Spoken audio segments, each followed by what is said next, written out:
আসসালামু আলাইকুম। দূরের এবং কাছের যে যেখান থেকে আমার ভিডিওটি দেখছেন সবাইকে আজকের এই রেসিপিটি দেখার জন্য আমন্ত্রণ জানাচ্ছি। আমি আপনাদেরকে আজকে তৈরি করে দেখাচ্ছি দারুণ স্বাদের ডিমের কোরমার রেসিপি।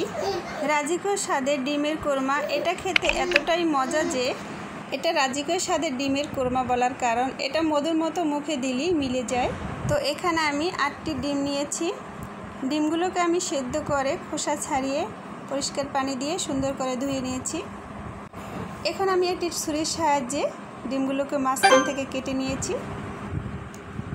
তো এরপরে আমি একটি চুলোর উপরে প্যান বসিয়ে 1 কাপ পরিমাণ তেল দিয়ে গরম করে নিচ্ছি। অনেক সময় দেখা যায় ডিম দেওয়ার সাথে তেল ছিটে ওঠে, তাই আমি এখানে একটু লবণ দিয়ে দিলাম। তো এখন আমি সেদ্ধ করা ডিমগুলোকে তেলের ভিতর দিয়ে দিচ্ছি। নেড়ে চেড়ে ডিমগুলোকে ভেজে নিচ্ছি। আমি ডিমগুলোকে বেশি ভাজবো না, হালকা একটু করে ভেজে নিব।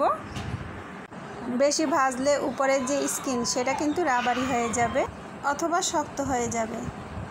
ডিমগুলোকে ভেজে নেওয়ার পরে এক এক করে আমি বাটির ভিতরে উঠিয়ে নিচ্ছি। সব ডিমগুলো আমি উঠিয়ে নিলাম। এখন একই প্যানের ভিতরে আমি 1 টেবিল চামচ পরিমাণে বাটার দিয়ে দিচ্ছি। কিছুক্ষণ একটু নেড়ে চেড়ে নিচ্ছি।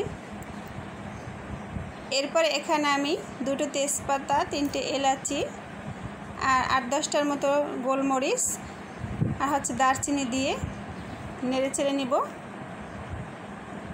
আপনারা এটা পেঁয়াজ ভাজির পরেও দিতে পারেন, আমি আগেই দিয়ে দিচ্ছি।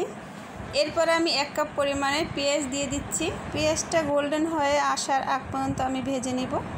পেঁয়াজগুলো ভাজার সময় এটা খেয়াল রাখতে হবে যাতে করে বেরেস্তা ভাজি না হয়ে যায়। পেঁয়াজের বেরেস্তা হওয়ার আগেই অ্যাড করে দিচ্ছি পানি, কারণ পেঁয়াজের কালারটা চেঞ্জ হয়ে আসা শুরু করে দিয়েছে। তো এখন আমি কিছুক্ষণ নেড়ে চেড়ে নিচ্ছি। এরপরে দিয়ে দিচ্ছি 2 টেবিল চামচ আদা বাটা, 1 টেবিল চামচ রসুন বাটা, 1 টেবিল চামচ পেঁয়াজ বাটা দিয়ে আমি মশলাগুলোকে এখন ভালোভাবে ভেজে নিব। কিছুক্ষণ কষিয়ে নিব যাতে করে পেঁয়াজের কাঁচা গন্ধটা চলে যায়। নেড়ে চেড়ে কষিয়ে নেওয়ার পরে এখন দিয়ে দেব 1/2 টেবিল চামচ জিরের গুঁড়া আর 1/2 টেবিল চামচ ধনিয়ার গুঁড়া দিয়ে আমি আবারও সুন্দর করে কষিয়ে নিব। মশলা থেকে যখন দেখবেন তেলটা আলাদা হয়েছে তখনই বুঝবেন যে কষানো হয়ে গেছে। এখন দিয়ে দেব আমি 1/2 কাপ পরিমাণে টক দই।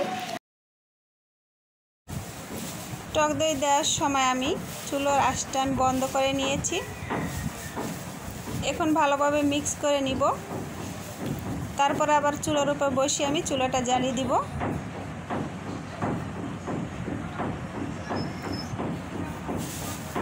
তো টক দই দেওয়ার পরে এখন আমি আবার কষিয়ে নিব।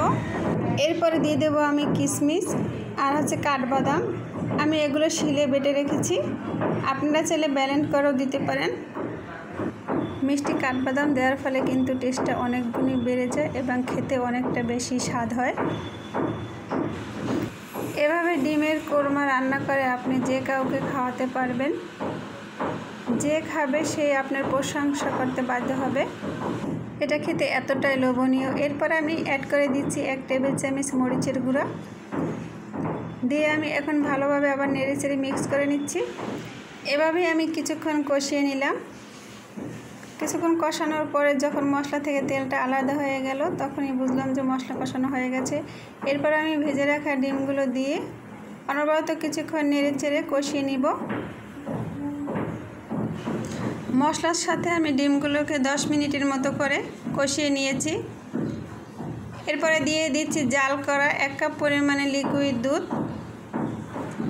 আপনারা চাইলে গুঁড়ো দুধও ইউজ করতে পারেন, তবে খেয়াল রাখতে হবে যদি গুঁড়ো দুধ দিতে চান তাহলে পানির সাথে আগে মিক্স করে নিয়ে তারপরে দিতে হবে।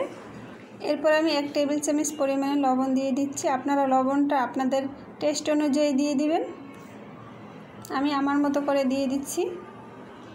এখন আমি কিছুক্ষণ ঢাকনা দিয়ে ঢেকে রাখবো, 20 মিনিটের মতো ঢেকে রাখবো। তবে খেয়াল রাখতে হবে যাতে নিচে না লেগে যায়, মাঝে মাঝে নেড়ে চেড়ে দিতে হবে।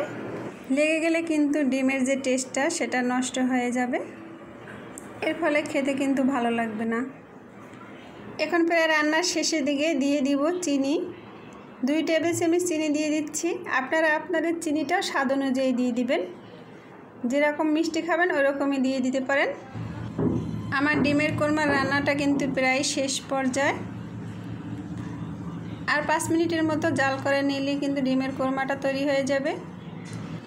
এখন দিয়ে দিচ্ছি 5 থেকে 7টার মতো কাঁচামরিচ। কাঁচামরিচগুলো আমি ফাটিয়ে দিয়েছি যাতে করে কাঁচামরিচের ফ্লেভারটা সুন্দর আসে।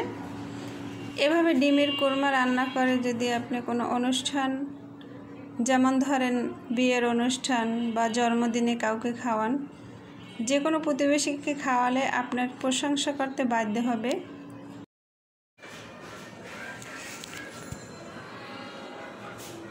এখন আমি উপর থেকে কিছু পেস্তা ভাজি দিয়ে দিব। পেস্তা ভাজি আমি আগেই তৈরি করে রেখেছিলাম, সেগুলোই আমি দিয়ে দিচ্ছি। ঝোলটাকে কিন্তু আমি একটু মাখা মাখা টাইপের রাখবো, মানে একটু জমাটো টাইপের। তো এই তো আমার ডিমের কোরমার রেসিপিটি তৈরি হয়ে গেল। আপনারা দেখে বলুন কেমন হয়েছে আমার রেসিপিটি। তো এরপরে আমি এটা বাটির ভিতরে পরিবেশন করব।